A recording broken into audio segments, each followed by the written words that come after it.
Shalom, Kahala Yahweh Bashim Yahushai Bahashim Rakak Wadash. Double honors to the elder apostles and elder bishops of GMS, including the elders that came before them that taught us the truth. Shalom and salutations to all the brothers out pushing the word of truth and in sincerity, the hopeful elect tabernacle of David. I'm the brother Yahshua. I'm back with the World War III daily update. I'm try to keep it as succinct as possible, whatever that word means. And we'll start right here at Jeremiah 49 and 20. Therefore, hear the counsel of the Lord that he hath taken what? Against Edom, if you know who the Edomites are. And his purposes that he hath purposed against the inhabitants of Teman. Basically saying the same thing, against the Edomites. Surely the least of the flock shall draw them out. Surely he shall make their habitations desolate with them. Who is he talking about? Let's look at the NIV. Therefore, hear the word the Lord has planned against the Edomites, what he has purposed against those who live in Teman, the Edomites. The young of the flock, who is that? The Amalekites, Amalek. That will be dragged to. It says, surely the least of the flock shall draw them out. Draw who out? Right? Draw them out to this battle, to this fight, to World War III. All right? So, when we look at that, we know who's going to start World War III. What does this say? Will World War III start in the Middle East? You bet it will. We just read it. The least of the flock, where are they at? They're in our homeland. Okay? They call it Palestine. Not East Palestine, but Palestine. All right? It's heating up. What's heating up? The war in the Middle East. Who's fighting in Syria right now? Okay?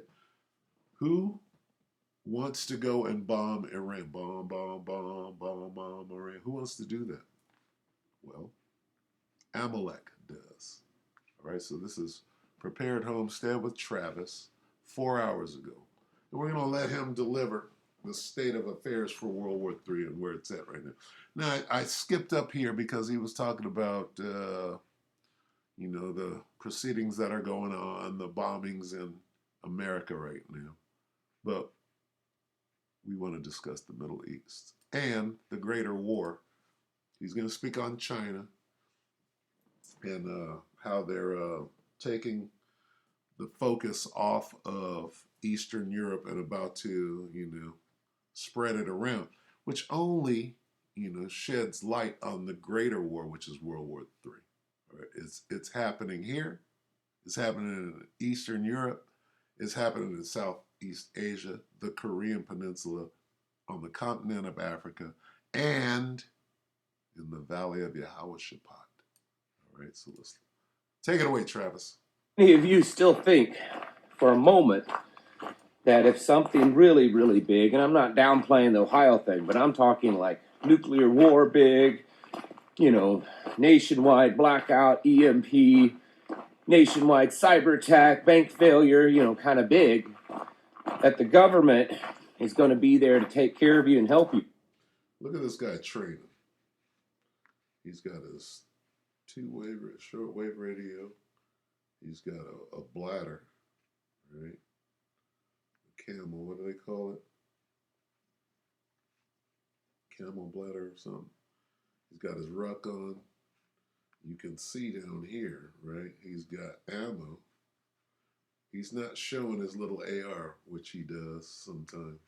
Travis is a good guy. But what is he doing? He's training. He's in the woods training. Okay, I think he's in the Ozarks, but hey, if you ain't ready, you got to make thee ready to thy battle. You're sadly mistaken. Other thing is the narrative is changing again. For the last 3 years, people have been banned and canceled and censored and lost their livelihood, all sorts of things, because they have said that They believe that the whole came out of China and that it was very possibly purposely leaked. And of course, it's been no, no, no, no, no. Well, now all of a sudden that's changed. First, it was the Energy Commission. I don't even know what they would have to do with it. First, it was supposed to be a leaked document from the Energy Commission, but yesterday, the director of the FBI came out publicly and said, yes, they believe that they have pretty solid evidence that the whole coffee cough was leaked purposely out of Wuhan. Now, I know some of you are like, vindication of what we, have been saying for years now. Well, that's maybe true, but I don't believe that's the point of this. I don't believe that they're finally just saying, okay, you guys were right, we were wrong.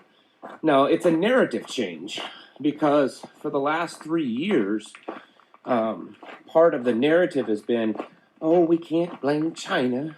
There are good, we don't want anyone, to take it out on anyone that's Asian, and we don't want, anyone to blame China and all this kind of stuff. Well, now China is going to be the enemy. Not just because of this, but because of other things, because the whole Russia thing.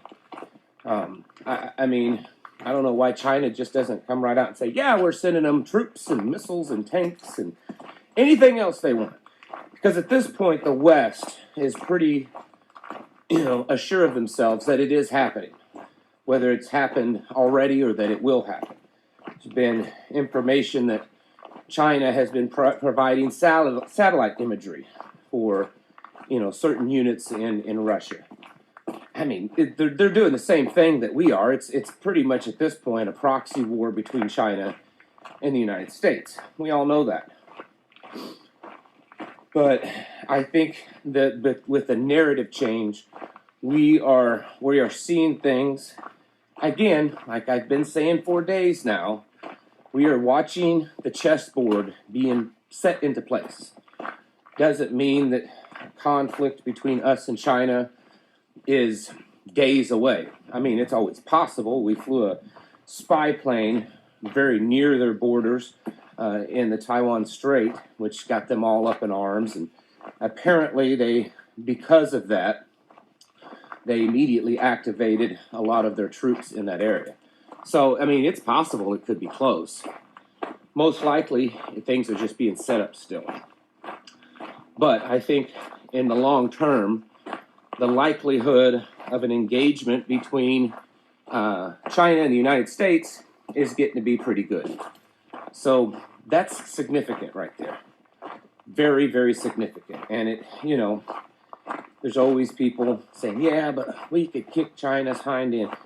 I'm not saying we can't.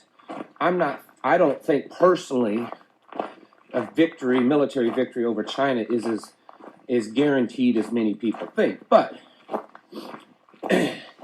whether we win or not, it's going to be devastating. It's going to be a war unlike America and probably the world has ever seen. But possibly the biggest thing that I saw yesterday evening, and Here comes Amalek, war in the Middle East. Surely the least of the flock will draw them in. this is something, maybe I'm wrong, but this is something that I very much believe could cause things to erupt within hours, days. I mean, by the end of this week, it's possible. Yesterday afternoon's video, I said that and reported on that the International Atomic Agency, whatever, I can't remember the exact acronym, but that they had come to the conclusion that Iran has enriched uranium up to about 83.7%. Now, if I remember my numbers correctly, and if I'm wrong, please don't beat me up too terribly. But I believe under the original agreement with Iran, they weren't supposed to go over 60%. And it was something like 300 kilograms or something like that Didn't Trump do away with that agreement? of material. And now they're well into the multiple thousands of kilograms, and they've enriched it to 83.7%, just shy of what's needed for at least an atomic weapon. Well, last night, a top Pentagon official stated that the Pentagon believes that they have weapons of mass destruction over there. Let's go get them. Iran is 12 days away. 12 days away from building a nuclear weapon. Now, is it really 12 days away? Does that mean that it's possible if things go right that they could? I mean, it's the Pentagon. They get things right so often. I mean, it could be 12. It's a whole lot of oil in Iran. Weapons of mass destruction, Saddam. But honestly, it doesn't matter, because now there's an official statement from, the mommy state, the mommy military, the one that takes care of everyone is what I mean, that Iran is 12 days away from building a nuke. And as you all should know, Israel, for a very long time, but especially recently, has said that they will absolutely destroy Iran if they get close to building a nuclear weapon, that they will not allow Iran to exist with a nuclear weapon. Surely, the least of the flock will draw them out. Okay? That's what he's saying. That's what it says in the scriptures. And there's been a lot of indication that the United States would be involved in that. I saw that also yesterday evening. You see, Israel has been kind of indicating that they're kind of cozying up a little bit with Russia. At first they weren't, then they were kind of a little bit.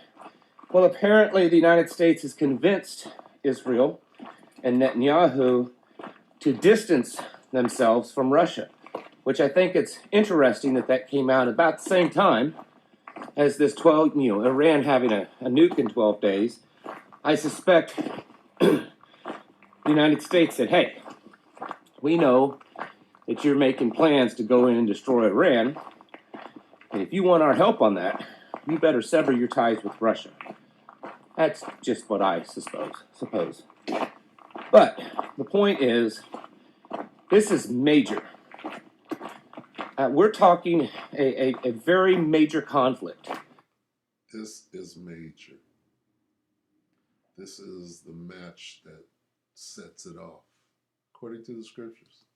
Could potentially be beginning to erupt in the Middle East. I don't think, but I could be wrong on this one, and I'll admit that from the beginning. I don't think it would be like things that we've seen in the recent days and weeks, where Israel goes in and drops, 2 or 3 bombs, maybe sends a drone on a couple sites that, aren't that big of a deal, and then Iran does a reversal of a few attacks on something with Israel. No, because Iran will be protected by the Medes. It used to be called the Medo-Persian Empire. Persia is Iran. The Medes are the Russians. So it's just history repeating itself. This is a big deal. Iran has put a lot of time and money into developing a nuke. And so if Israel only goes in and destroys that site, I think the retaliation would be significant. It was just, I think, last week that Iran announced that they have medium-range missiles now that are capable of reaching Israel, that they can strike just about anywhere in Israel now. And so they have the delivery system, and now they potentially could be days away. So do you see where this thing is going? They ain't even tripping on Russia and Ukraine, right? Or even China. If Iran starts shooting missiles at Israel, what will Babylon the Great have to do? They'll be drawn out. According to the scripture, surely the least of the flock, the Amalekites, will draw them out. Draw out who? The Babylonians. Now, of course, I know a lot of you are saying, well, typically you do a test. Just because they're the first time they make one doesn't mean it's successful. I know. But it's the Iranians. They may just say, you know what? We got a couple built. Let's use it. Let's take out Jerusalem. Let's take out Tel Aviv. It's possible. And I know that Israel realizes that. And while the world is distracted with Russia and Ukraine and China and Taiwan, is there a possibility that the world war might actually just start between Iran and Israel? You mean World War III? Is that what you mean? Let's see what the scriptures say. All right. You could go watch the rest of this. There's 5 more minutes. Good job, Travis. Okay. Now, what did he say that's very important? He said that Babylon, America, said that Iran has 12 more days to make a nuke. All right. That's the most important thing that he just said. Why would America say, well, Iran only has 12 more days? That's because somebody is about to get bum rushed. Okay? Okay? Saddam Hussein has weapons of mass destruction.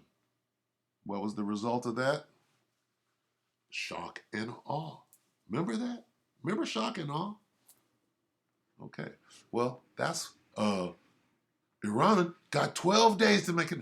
You could just come up with anything. Pull that out of your ass and go over there and bomb. Well, Israel's going to bomb. And if Iran retaliates, they're going to shoot missiles and it's on and cracking. Well, what does the scripture say? Let's check out.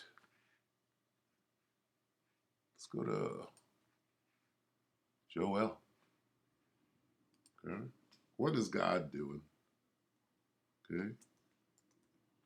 We just saw the least of the flock right here.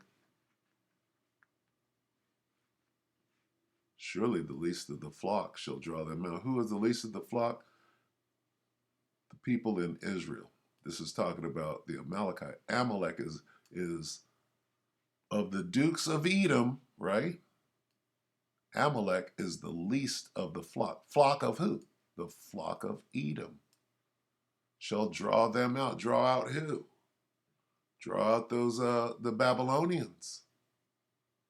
Before we go there, let's look at this. Judgment on Edom. Okay.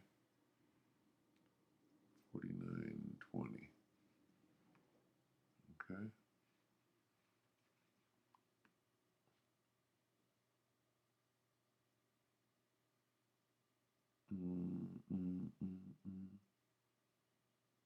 Bear with me here.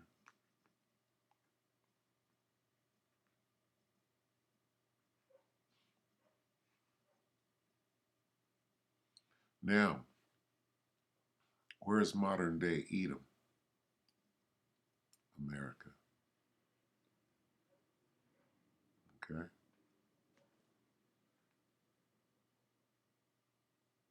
All right. Modern day Edom is America. The least of the flock is Israel, the land of Israel. Not the Israelites, but the land of Israel. The least of the flock of the Edomites. Are they not together on each other's side? You got America and the Israelis, let's say. Are they not together? Hell, I believe that the top Persians are Edomites, if I'm not mistaken. All right, so what's going on here? Joel 3. What is God doing? Okay. Joel 3:2. I will also gather all nations and bring them down into the valley of Jehoshaphat. Okay. What's God doing? In New Living Translation, I will gather the armies of the world